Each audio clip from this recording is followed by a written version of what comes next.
For 25 years, Brightview Senior Living Associates have been committed to creating a vibrant culture and delivering exceptional services, making Brightview a great place to work and live. If you're looking for a rewarding opportunity to serve your local community and grow, we want you to join our team. Brightview Senior Living is growing and actively seeking vibrant associates to join our community teams, including directors, healthcare, activities, hospitality, and dining. Apply today at careers.brightviewseniorliving.com. Equal employment opportunities. Text BV Jobs to 97211 to apply. I'm guessing you said why you stood up, but you froze, and so you were mid-sentence, and then, I blinked, and you were across the room with your back turned to the camera. I was like, what kind of horror movie? Oh my god.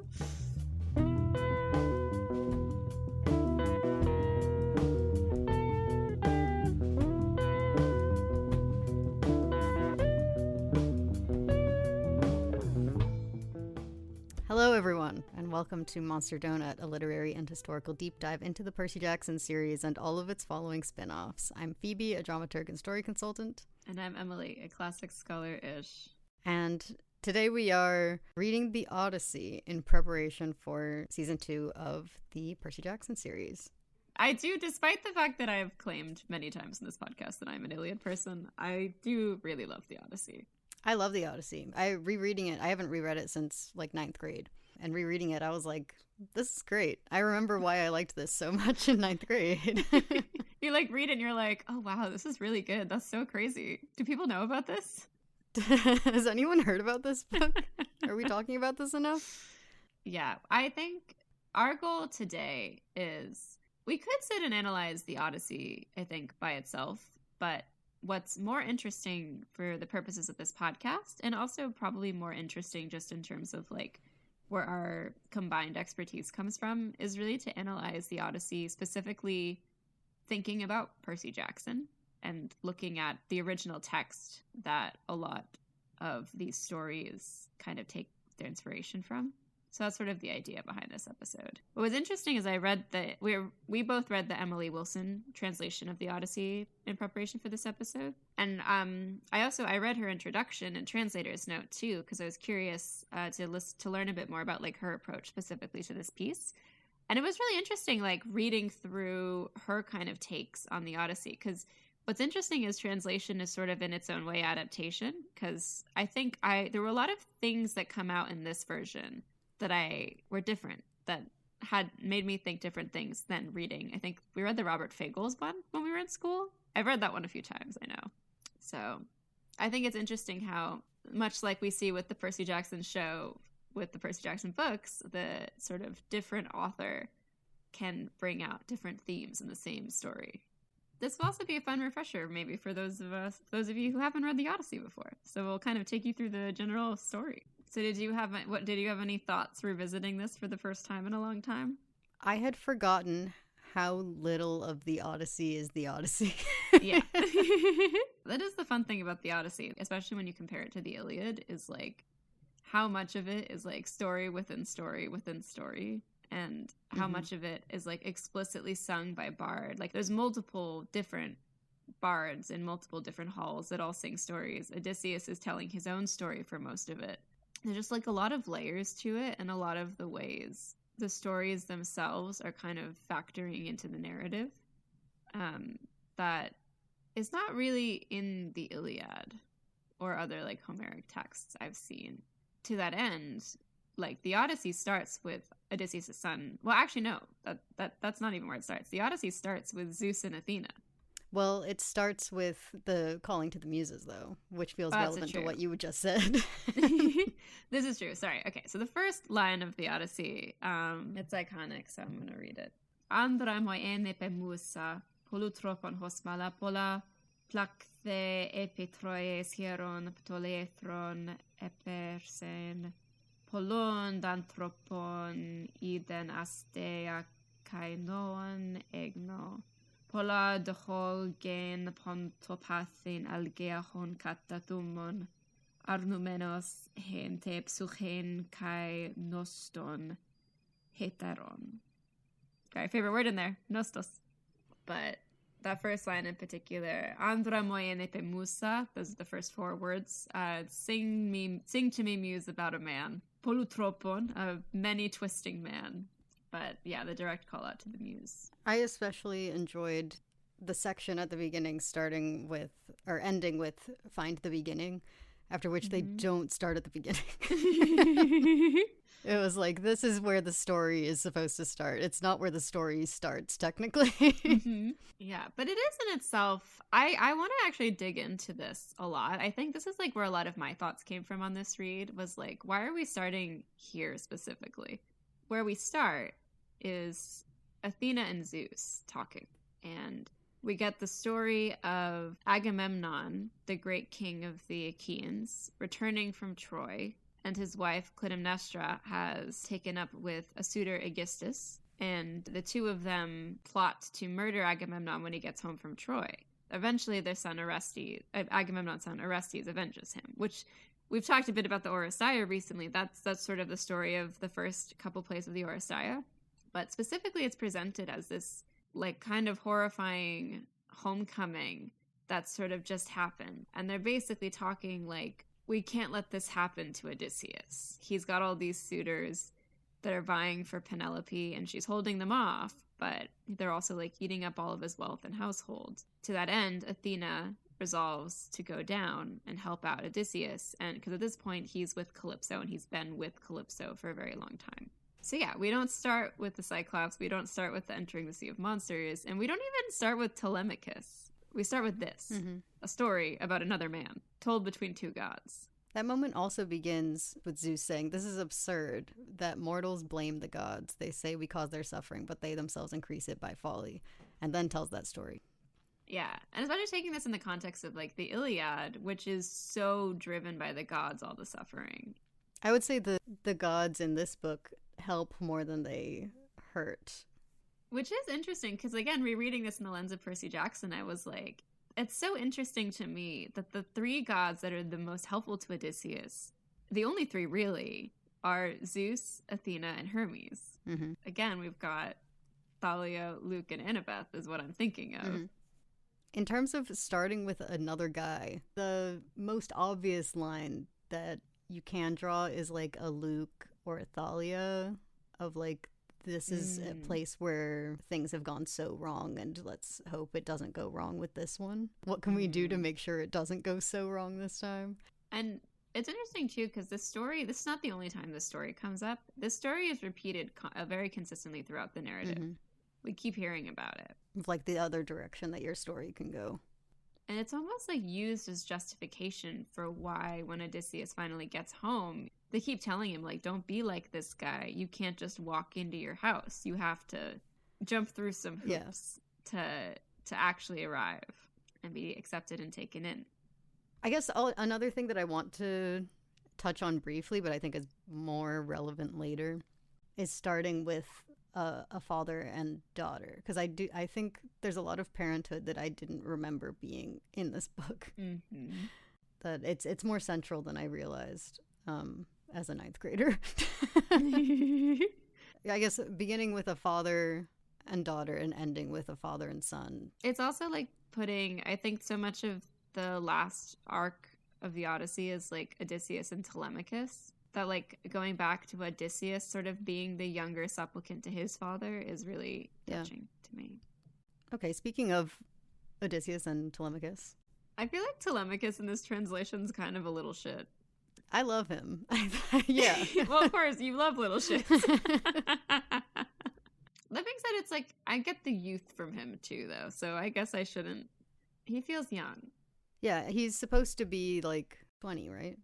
Yeah. He is 20 because he was a newborn baby when Odysseus left. And, like, when it said that this was the first time that, like, a council meeting had been called since Odysseus left, I was like, is this the first time he's doing anything like this? I don't know.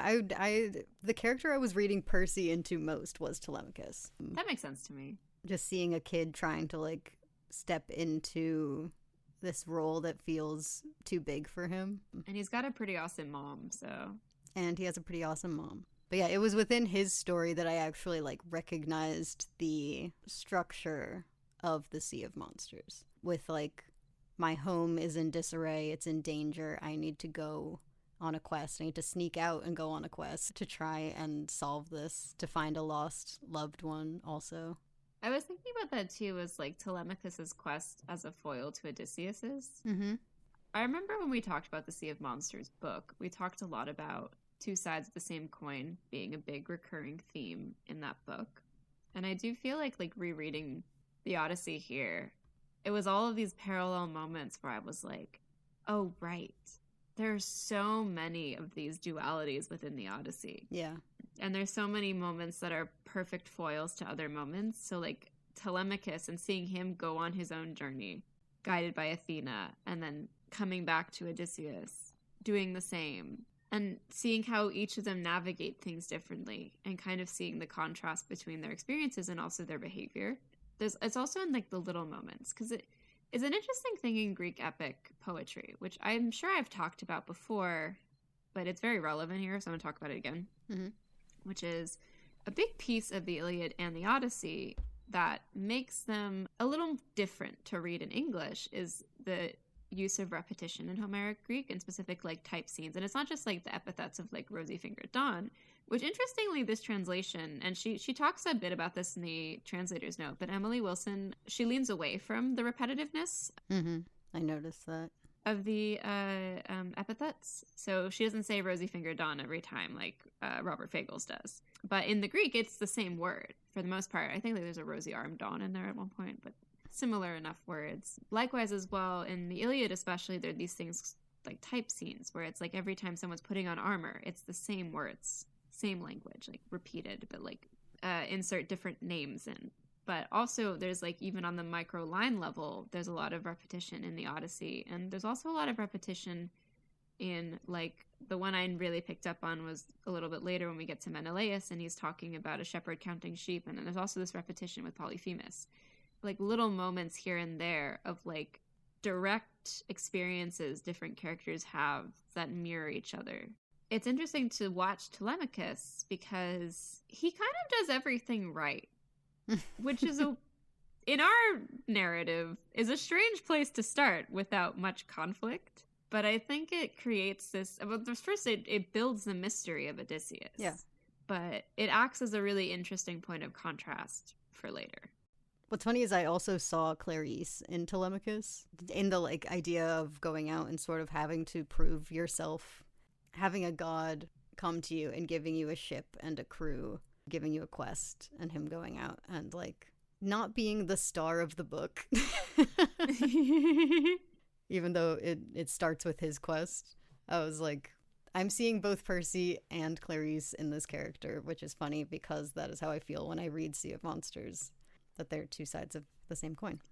I've always liked his journey as well, because I feel like the thing about the Odyssey is it really feels like this world is so lived in. Like, again, knowing what I know about the history of the writing of it, it's sort of like based from what we know on like cultural memory. And also it's based on like the people who are writing it and composing it, them walking around the ruins of these palaces and imagining the kinds of people that lived here and the kinds of lives they led. Mm-hmm. So like there's all these moments where it's like so tactile, like the objects they have.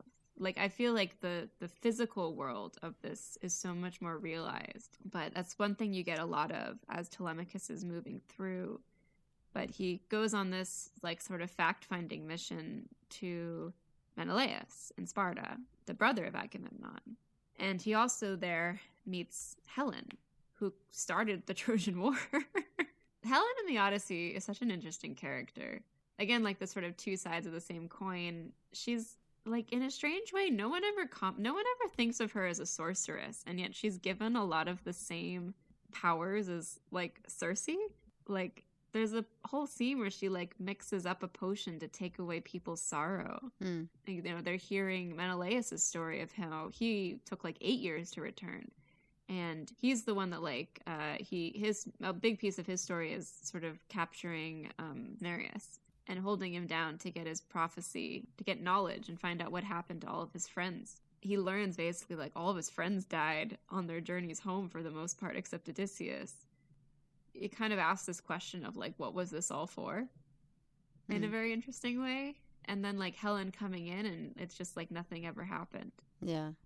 She's such an interesting enigmatic figure too, like even in later when Odysseus tells the story, and we get a little bit of this story too of them building the Trojan horse and her going around it and imitating the voices of all of the Greeks to try to get them to come out, even though like she also says at some point in the narrative that by that point she wanted to go home. And it just gives her this like very sorceress quality, which again, like to me, like I kind of equate her to Circe a bit in my head, where I'm like, again, these are sort of two different sides to this same kind of magic. But Telemachus sort of gets to hear this story about his father and gets to hear also the story of how all of his father's compatriots, except for Menelaus, basically fell. It also kind of kicks off this recurring thing of like, we gather for dinner, we feast together, the bard comes and sings a story about Troy or about the heroes of the past or about the gods, and then all of those who were there hear the story of their great deeds, and a lot of them are deeply moved by it, but not necessarily positively. And there's just, I feel like there's a lot of like, so much of this takes place around, I would say like the hearth, the home, like nostos, just in the sense of like, most of this is storytelling at home instead of adventure out in the great world. In a way that's interesting to me too, that I think like echoes the nostos of it all. And then we finally get to Odysseus, who's been with Calypso for like 8 years, which means the vast majority of the time he's been lost, because he's gone for a total of 10. He's just been stuck on Ogygia. For Calypso, what I thought was an interesting perspective on it was Emily Wilson's in the introduction. She's talking about how in many ways, because again, for her, the Odyssey, at least when in the introduction, she talks about the Odyssey is really about being a guest and a traveler in the ancient Greek world, and like guest rights specifically. And the thing with Calypso is she provides everything in wondrous, luxurious abundance, except for the sending off part of the ritual of accepting a guest. Like she will give you everything but the ability to leave, basically. It's sort of similar to the Lotus Eaters too, where it's like, you will forget as sort of the horror there. Like you will forget who you are. You will forget that you want to go home. So I think it's interesting, this like catalyst of like Telemachus's journey, kind of him embarking and leaving finally is what lets, in a way, kind of creates this moment where Odysseus is also allowed to leave. Odysseus's role in this scene is also interesting to me in relation to Percy's role in it, because Odysseus doesn't seem to find really any joy in being on Calypso's island, whereas it was like really tempting to Percy to stay. I think in Battle of the Labyrinth is presented as like the perfect paradise, in a sense of like you can be completely cut off from the world in a way that's both positive, but also, as we kind of find out from Calypso, negative.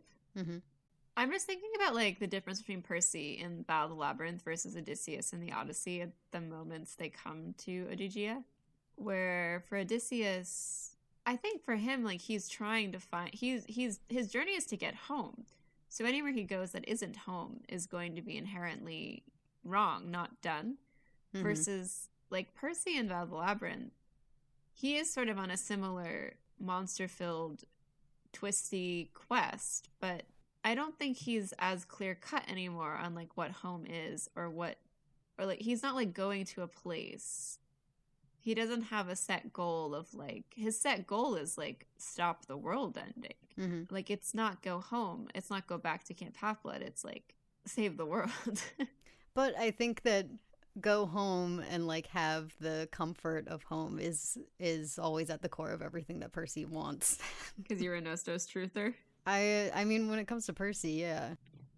So Odysseus finally arrives in Phaeacia, where he's found by Nausicaa, the princess, the young princess, very young.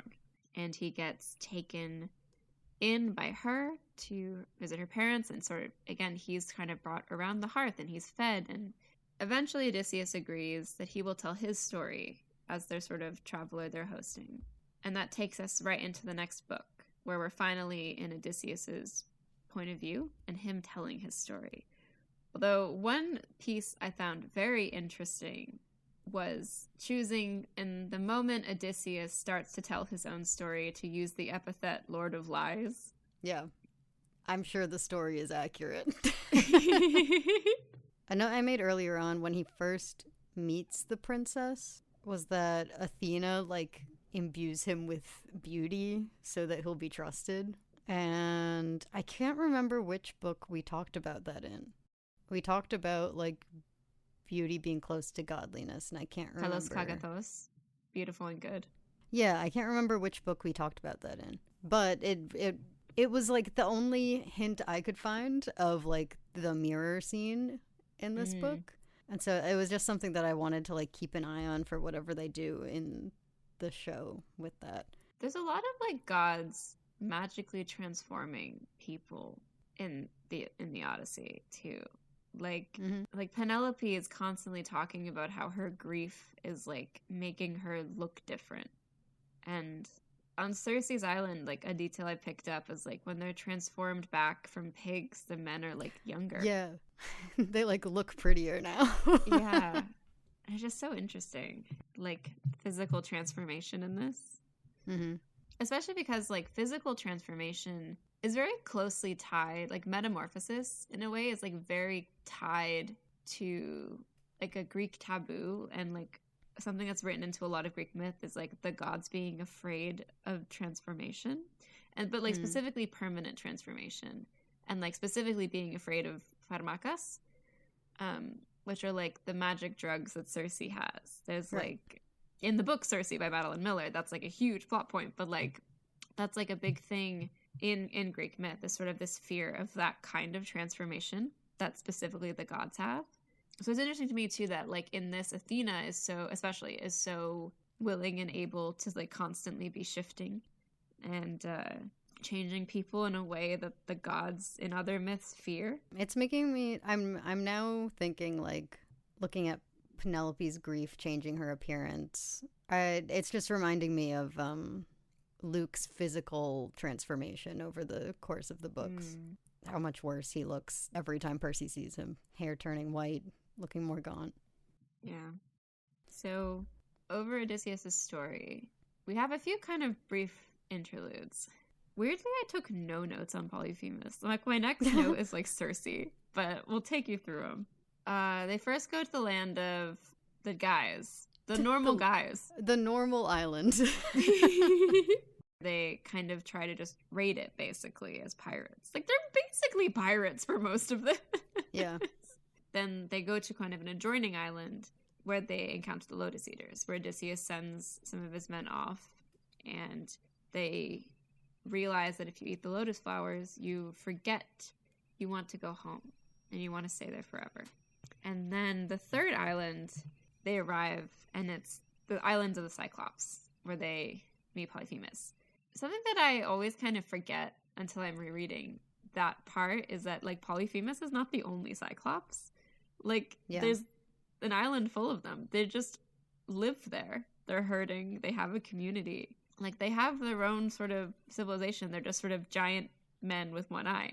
But they herd the same as Odysseus does, like, back at home. It's the same way of life. And Odysseus and his men, they go in and they see that he's got all this cheese, and they see he's got all this stuff in his house while he's out tending the flock, and they're like, sweet, I'm gonna take it. And so they start drinking his milk and eating his cheese, and Odysseus has this, like, really nice cask of wine he brought, because he was thinking, well, if I give it to him, then he might give us a nice gift on our way out. And this, like, a sort of exchange of gifts that's sort of in the Greek guest rites. But then what ends up happening is Polyphemus comes back, and he, furious with them, shuts them in the cave with him, and eats 2 of the men and falls asleep. Basically, they have to concoct a whole plan where they blind Polyphemus and then hide under the sheep in order to escape. And reading it, I was like, wow, I forgot. Odysseus is in the wrong here. Absolutely. Like, in this scene, like, and in all 3 of these scenes, except for with the one exception of maybe the Lotus Eaters, Odysseus and his men are the ones that are breaking guest rights. Versus, like, if you compare him to, like, what we saw with Telemachus, like, Telemachus is offering gifts, being a very gracious guest in a way that his father is not. up until Phaeacia. This feels like an essential part of this book that I don't think I've actually thought about in relation to Sea of Monsters. Yeah, that's true. Specifically with Circe and Polyphemus, but I guess it can also apply in the Sea of Monsters to like Clarice's ship, or like, I don't know if you can apply it to the Princess Andromeda, but it is a new place that they end up in. So I think this is the part where maybe it's also a good time to start talking about hubris. That's something else that's huge in the Odyssey for Odysseus specifically, and also is something that's brought up a lot with Annabeth in the Sea of Monsters. And basically what hubris means, it's a Greek word, and it means thinking that you're better than, and like specifically thinking you're better than the gods. And that's sort of Odysseus's fatal flaw in the Odyssey that we see in a lot of these scenes, is him thinking he can outwit anybody, even defy the gods. And it comes up when he taunts Polyphemus, and Polyphemus, who, again, just like any Greek mortal, calls on his father, calls on the gods, Poseidon, to curse his enemies, because Odysseus broke into his house, stole his stuff, and then blinded him and ran away. Yeah. And so Polyphemus, and tricks him too, with the nobody trick. Mm-hmm. So when Polyphemus calls out to his community, and they're like, hey, what's going on over there? And he's like, nobody blinded me. And they're like, okay, weird thing to say. It's sort of this feeling of like getting one over on somebody who, you know, on reflection maybe doesn't deserve it. Or at the very least, like, you kind of threw the first stone. And then, like, I think there's this moment of Polyphemus that, to me, again, in this version, I was really thinking about, like, the humanity of Polyphemus in calling upon Poseidon. And in that moment, creating for Odysseus his greatest enemy, which is Poseidon. Yeah. But then the hubris comes into it when Odysseus continuously thinks that he can get around Poseidon and get around all of these basically consequences of his actions. Yeah, we talk a lot about the trickery in Percy Jackson from the Theseus point of view, and not so much from the Odysseus point of view. I think we did in Sea of Monsters, but I did recognize it in a lot of his, like, let me flatter my way out of this, especially. Yeah. I would call Percy polutropos, many turning, many shifting. Mm-hmm. Why hasn't anyone translated the beginning line as double-edged the way that Walker described Percy yet? Double-edged is good. As far as the introduction of, like, Poseidon as an enemy in this moment goes, I do think it's interesting that, like, Poseidon is so present and is, like, the start of the true troubles of Odysseus, and is so absent from the Sea of Monsters until the end. Again, because it's sort of, you almost switch it too, because in this, like, Zeus is the one who's constantly referred to as, like, the one who protects those seeking shelter, the one who kind of protects, like, more even than Hermes. Hermes in the Odyssey is an interesting one too. We'll get to him in Circe, but, like, it's Zeus over Hermes that seems to be the protector of travelers in this piece. Yeah. Like, when you read this and then you think of Sea of Monsters, you're like, oh yeah, if the gods, like, ever cared at all about what was going on down here, they don't anymore. They've distanced themselves so much. Yeah, it's true. And again, I think the, like, humanization of Polyphemus, even in the Odyssey, in this way also makes me very interested to hear whatever they're going to do with him in season 2. Because we know there's sort of that element of you're a Cyclops and Tyson's a Cyclops, and we're kind of deconstructing monstrosity there. But, like, and maybe I'm getting a bit ahead of myself, but one of the elements that Emily Wilson touched on is re-examining the Odyssey within the context of, like, Mycenaean and Dark Age Greek civilization coming in, because it is a colonizing civilization. Like, none of the people who are speaking Greek are not indigenous to Greece. And kind of looking at it through the lens of colonization is also kind of interesting. She talks a lot about, like, how it is kind of interesting to view the Odyssey of, like, this crew of people scattered to the winds, like, going around island to island, like, conquering some, not conquering others, like, having very different approaches to everywhere they go. And how that might be a reflection of, like, the changing times in terms of, like, the Greeks coming in. But I was also thinking about that a lot in the context of the hubris of it all. And I was thinking, like, what the Polyphemus episode also really shows? It's like, this is the first time where they've come to a land they intended to conquer.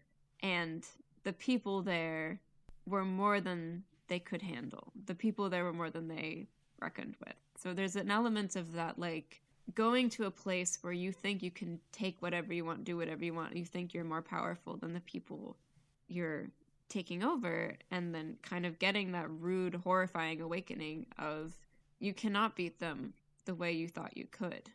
And it is only through the skin of your teeth and your wiles and with loss that you kind of can get out of their tail between your legs and also call a world of hurt upon yourself. It's interesting that that's sort of like this moment in the Odyssey, which is the first real like, moment of Odysseus's journey, is like where we end Sea of Monsters. Yeah. It's like, these people are much more like you than you think, in the sense that these people you thought were beneath you are not beneath you. I'm very curious to see, though, like, it's hard for me to imagine season 1 Percy earnestly trying to kill Polyphemus for some reason. In season 1, yeah. I think the amount of, like, horror that is in the Sea of Monsters before he gets there, and also Grover being in danger, I can see it happening by the end of season 2. It's interesting how it's like, in Percy Jackson, this is like the kind of thing we have to build up to versus the thing that kind of starts the horror in the Odyssey. But also, like, I think in Percy Jackson, in a way, it's almost, you have to start with the least human of the monsters and build your way up to Polyphemus. In a way, then, Scylla and Charybdis are playing a similar role to what Polyphemus plays in the Odyssey, in that, like, we've been having these conversations around monsters and how we're all one big family in season 1, and then we hit you with, like, but there are also things like this in the world, which, like, in the books and the show, we've never seen anything like that before. Yeah. So it, like, hits you with the horror, and then you're going into the Sea of Monsters knowing that, like, that's the kind of thing that you can encounter here. Yeah, and then letting Polyphemus play an opposite role. Interesting. And then it's Circe. Circe's so much more cool than I remembered. Like, she's so chill. She's actually very reasonable. I think the first hint of Circe that we get is actually much earlier, even before the story starts. I think Odysseus, like, references, like, oh, I learned that from Circe. Yeah. Basically, they arrive on this island. Oh, wait, we forgot about the Lastrygonians. Okay, sorry. There's 2 encounters before Circe. The first is maybe the biggest heartbreaker of the Odyssey, which is Aeolus, where they go to the Palace of the Wind Gods. And there they're on their best behavior. They get given, as a parting gift, a bag of winds. They get within sight of Ithaca. But then because Odysseus has not trusted his men with what's in the bag, they think it's a great treasure. They open it and send them all the way back. So that's really a lesson on, like, trusting your men, treating your team, being a team. It's so Captain Flint of him. And then they go to an island where there's the Lastrygonians, the cannibals, and all but one of their ships, because at this point this is a fleet, but all but one of their ships is destroyed. So when they arrive on Circe's island, Odysseus is like, okay, I learned my lesson from the Lastrygonians. We're going to send scouts. And so he sends off a group of men to scout, and they don't come back. So he sends another group of men off, and they report back that the men seem to have disappeared. But unbeknownst to the ones who are back at the ships, Circe fed the men a drug that turned them into pigs. So Odysseus decides he's going to go try to rescue his men, at which point, on his way, he's stopped by Hermes, who is described as an adolescent in this, which I thought was interesting. But Hermes basically offers to help him and says, you can't overpower her. You need to kind of beat her at her own game. Here's a magic flower that will protect you from being enchanted by her. And so with that, he is able to resist her magic and negotiate for his men. And she's so impressed by him that she's basically like, honestly, hang out. And the men are allowed to stay. And again, we sort of talked about this before, but like the ones that get turned back are like younger. There's sort of the guest rights horror of it all, of like getting somewhere, and like the Last Dragonians is a fairly straightforward horror moment, right? Of like, oh no, there's cannibals on this island we landed on. Mm-hmm. Versus Cersei, it's a bit more, again, it's that sort of inherent fear of transformation, and specifically like transformation into this thing that may or may not be your truest self, but that is something you don't want to be. It's like Percy, when he agrees to the transformation, he expects it to reveal something about himself that like he hopes is there, and it ends up doing the opposite and revealing something to him that he didn't even actually process was there until it happened. It's sort of during the Cersei scenes where he also goes to the underworld, because Odysseus, while with Cersei, goes to uncover information, and in a way that's sort of paralleled with Menelaus in the Telemachus story. He goes and he discovers all of these people he didn't know were dead, including his own mother, who says to him, I died from grieving, from missing you, basically. The other part I thought was really interesting was how he sees all these women. Yeah, I made a note of that one. Like, it's all women. Like, he doesn't see, like, when Aeneas goes down to the underworld, he sees, like, Hector and, like, his comrades in arms and, like, Achilles. Like, he meets all these guys. And Odysseus is just seeing all of these women who are the mothers of heroes, basically. Like, all these women who've been with gods, all of these women who... It's like the women that are famous for their children, not for themselves. And who all died for mostly no reason at all. Yeah. In that sense, it's like his mother is kind of put with them. So it's sort of interesting to me, again, it's like going to Cersei, and where he kind of leaves that encounter is, it's like knowledge, but also specifically like knowledge of the women. And I mean, he leaves Cersei with a sort of respect for her. She's kind of a part of the team. Yeah. He leaves respecting women. He leaves respecting women. And thus transform. Much as Percy. Yes, just like Percy Jackson. It's not in quite the same place in the Sea of Monsters, but a moment where we just feel the loss of others. You know, it's sort of around here that we're losing Tyson and Clarice, and left all alone, just Percy and Annabeth. And so being faced with like how much loss has been happening around you. Yeah. I did enjoy just how similar the like raising of the spirits was to like how Nico will do it, and like trying to like push them back from drinking, because this is the scene that comes from. Yeah. To me, it feels so much like when we were talking about like abandonment as a theme in Sea of Monsters, and like how the loss of a whole civilization is so palpable in the Odyssey. Like, it's moments like these that I think of. It's moments whenever the characters are asking about their friends that just had all these great glories coming home, only to find out that they haven't. Like, all of them lose all of the spoils of the war besides Menelaus, basically. It's interesting because Kleos is also tied to, like, spoils of war and, like, prizes in the same way as it's tied to storytelling. And it's interesting how they all lose their physical Kleos and their wealth, as well as every time all of them hear any of the stories of their glories at Troy, like Menelaus, Odysseus, both, they just start weeping. Like, they're not taking pleasure in their glory either, and even in the storytelling.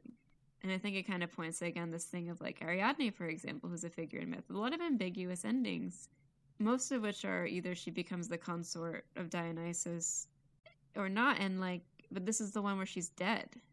And it's, like, all of these figures who are supposed to be uplifted to these glorious ends, like Hercules, too, they're just dead.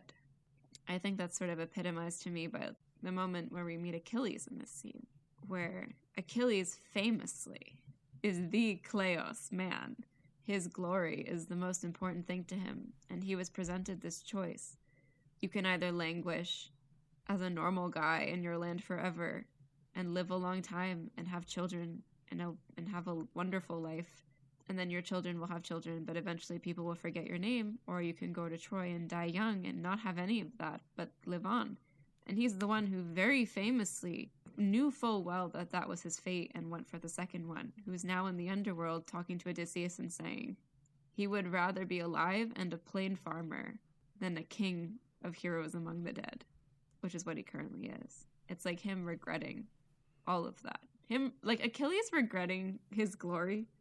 Achilles saying he should have made the other choice. I can't even explain how huge that is. Mm-hmm. Like, this man that's the thing he is most famous for. And now he's going back on it. How can we make this about Luke Castellan? I said glory and you immediately went Luke.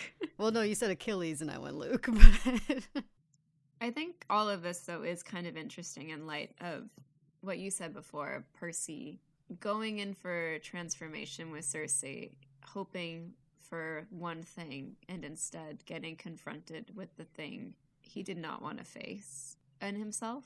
And I think it's interesting that at least with this Achilles moment, we're kind of getting that too, in a way, of like this character who's so iconic for this one thing coming out of it and realizing that what he became is not what he wanted after all. So they return, and Circe warns them of their next two obstacles, which are Scylla and Charybdis and the Sirens. And she sort of tells him how to get past both of them. There was a really thought-provoking passage in the introduction that's about the Sirens that I want to read that is sort of related to everything we were just talking about. Because she's sort of, again, talking about storytelling in the Odyssey. She says, this is Emily Wilson, the translator, "The temptation offered by the Sirens is to listen forever and know everything that the Greeks and Trojans suffered in the war. One might think that Odysseus would want this above all as an ego boost. The Sirens address him as the glory of the Greeks, and their songs promise an endless retelling of Odysseus' own finest hours. They call to him to listen. The temptation is as much knowledge as glory. The Sirens offer Odysseus what no single individual engaged in the conflict can have, a full and complete understanding of what happened in the war and what it meant. In resisting the Sirens, Odysseus acknowledges that he will have to go on acting out the consequences of the war without ever being able to fully know what it was all about." Because I think part of this, too, was an argument she was making about viewing the Odyssey through the lens of people who have just been through a 10-year war and the impacts of PTSD and, like, psychologically what that means for the characters and also the society. It's like the temptation they offer in that sense is like objective truth. And that's why it's so tempting. Is an interesting way to view it, I think. And this idea that only through this knowledge can you move on. It's interesting, especially coming off of the scene we were just talking about with the spirits of all of those women being faced with that question of what was this all for? What happened to all of them? Like being offered all of those answers. It's interesting to think about this through the lens of like Annabeth wanting knowledge above all things. But it makes me also wonder, like, if this is the reading we're going with, like, what is Annabeth's Trojan War? You know, like, what does she want complete knowledge of?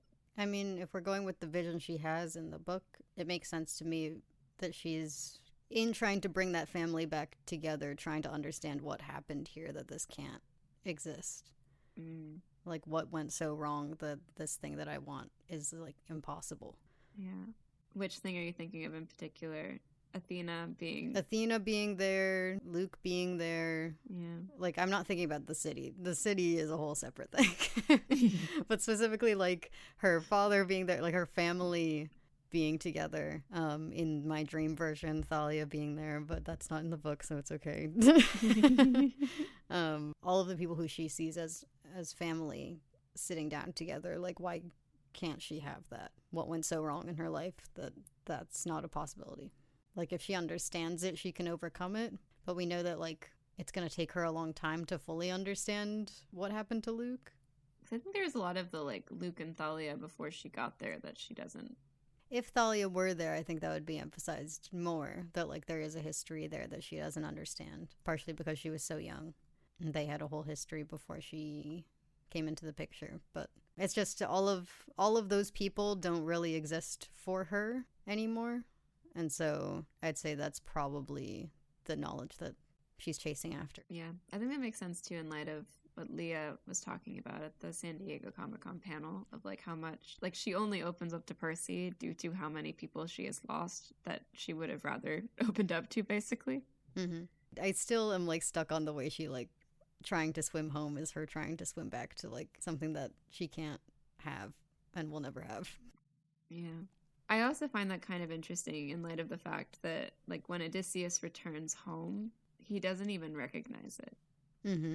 Like, that's so interesting to me. That he has to have Athena explain to him, like, no, you're home. Look at all these places you recognize. Look at this stuff. And he, like, doesn't... It's like he can't see it. And I was thinking a lot about, like, what is the lesson from the Agamemnon story? Because the lesson, like, everyone in the Odyssey takes from that is, like, sneak up on your home and don't just come back open-armed. Like, be a trickster, basically. Yeah. But I was wondering if there's, like, another lesson in there to take, maybe. But I was also thinking a lot about that in terms of, like, why Odysseus needs to test everyone. He can't just come out and say who he is, and why no one recognizes him except for with his scar. But also he doesn't really recognize his own land, too. Yeah, I mean, he frames it as a sort of, like, I have to do this for XY reason. But it could also be that you just spent 10 years at sea trusting people that he shouldn't have and, like, ending up in these situations that ended with his entire crew dying. And it's hard to end up somewhere and feel like you can trust again. Yeah, I guess to go back to the Circe a bit, it's like, who have you become now is the question. How has your life and journey transformed you? But when we think about it in terms of Percy Jackson... I mean, there's trickery in the way that Percy comes home, too.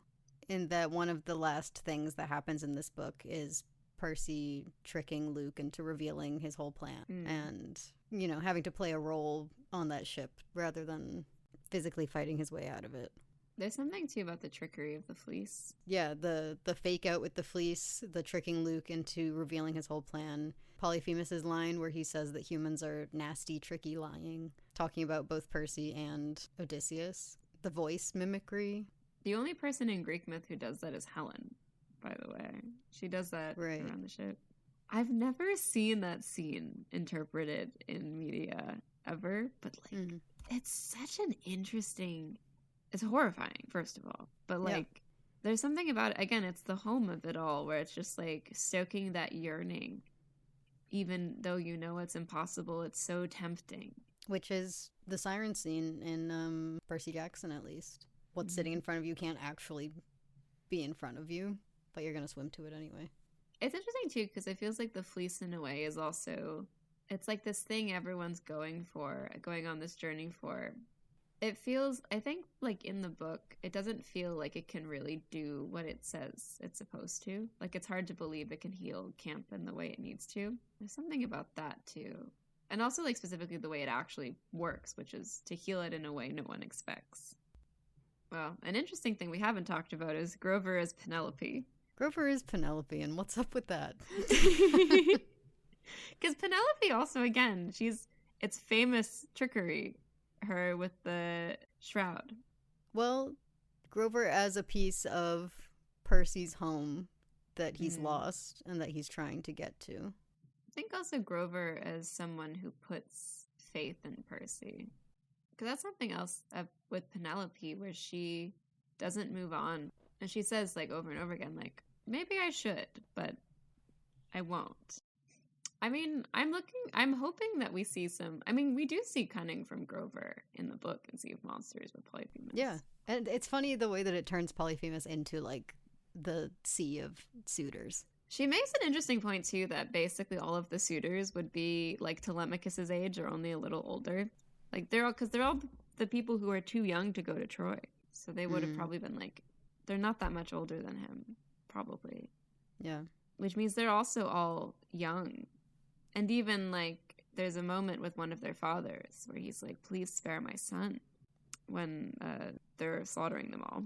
And in a way, they're sort of the ones coming in and doing what Odysseus was doing at the beginning, which is being entitled and laying claim to things that are not theirs, without offering gifts, without plans to leave. And it is Odysseus who comes and gets to be the host, the reversal in a way of kind of that Polyphemus moment, because he gets to come and be the host and be like, no, and also calls the wrath of a god upon them too, and Athena.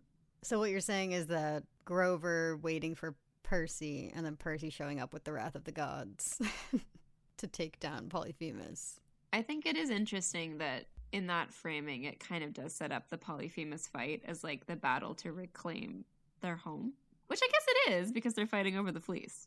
Yeah. Well, it's also beyond that. It's like Polyphemus and then Luke. Yeah. Which we'll have to rethink once we get the show because it seems like it's a bit different. Should we talk a little bit about Homecoming this season? Yeah. Because I feel like we've touched on it, but not had an actual conversation about that being like the core of the Odyssey. Yeah. Because I think there is the obvious setting out on the quest at the beginning to save your home and then returning to it, but I feel like a lot of the homecoming in the Sea of Monsters is like metaphorical. Although Thalia also gets to play Odysseus because we all thought she was dead and then she comes back. That is true. I think in a way Thalia coming back for Annabeth is like, that's her reunion.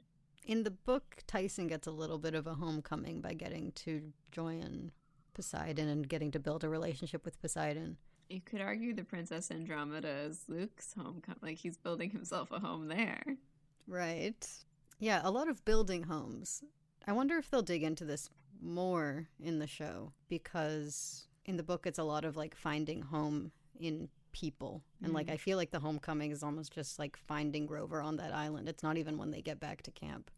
Or like the moment when Thalia shows up feels like a homecoming even though she's been standing there the whole time. Like there's less of a literal one, I feel. Kronos is beginning his homecoming. Oh my god. Do we want to give the Odyssey a bead? I think my bead is the mixing, Circe's mixing bowls with their transformative magic in them.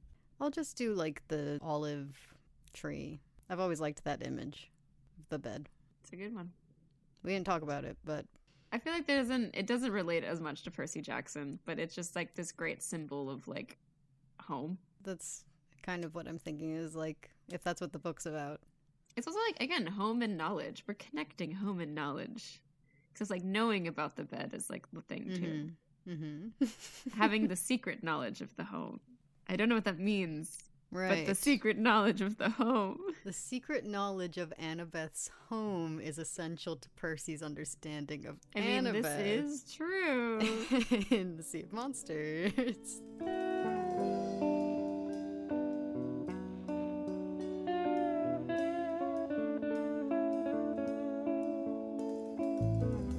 Thank you all for listening to Monster Donut. Next time, Percy Jackson, the Olympians, Season 2, Episode 1. And also keep an eye out for some exciting stuff beyond just episode analysis for Season 2 on our socials, which are at PJOPod on Instagram, Twitter, Blue Sky, and TikTok. You can also email us at monsterdonutpodcast@gmail.com if you have any questions, comments, analysis, especially as Season 2 rolls out. We are going to be doing a wrap-up, so let's keep that conversation going. I am sure there is going to be much to discuss. And if you have your own thoughts or analysis on the Odyssey too, I would love to read it. I love talking about the Odyssey, because obviously we did a like very Percy Jackson focused analysis here, but I have so many thoughts. I mean, I feel like I've said a lot of them on the podcast over the years, but anyway. You can also find on all of our social media our link tree, where if you're interested in merch, you can find our merch shop on Redbubble. Monster Donut's gonna be big this season, probably, so you can also find links to our coffee and our Patreon as well if you're interested in supporting us monetarily. If you can, it really helps us out. We also, whenever we're doing interviews, always post ahead of time if you want to potentially contribute to questions we ask. We also post bonus content over there. And if you're interested and able to support us monetarily, it really helps us out. If you are not in a position to support us monetarily, but you enjoy the show, please recommend us to a friend, rate and review us. That also really helps us out. And especially as Season 2 ramps into gear, we want to just be talking about this with as many people as possible. Last but not least, speaking of our patrons, thank you to you all. Latino Kaya, Patty VCK, Bethany from Public Works, Sydney Fox, Joke, Reina Avila Ramirez Arellano, Ethan Not Nakamura, Kels, Mason Bowman, Casey Cassidy, Vizzycat, Natalia, Melissa Rounds, Cake Coffee, Sasha, Alana, Pamela Ion, The Kid on Her Own, Grace Hunker, Kaylee, Mana Munshin, Calamity, Eddie Burns, Sarah Brown, Colby Redfern, May, Anna, Bad Luck, B, and Vasture. Thank you all very much. Looking forward to this season with you. Get ready, y'all. We'll see you all next week, this week. I don't know when we'll post this. See you all very soon. Bye. Goodbye.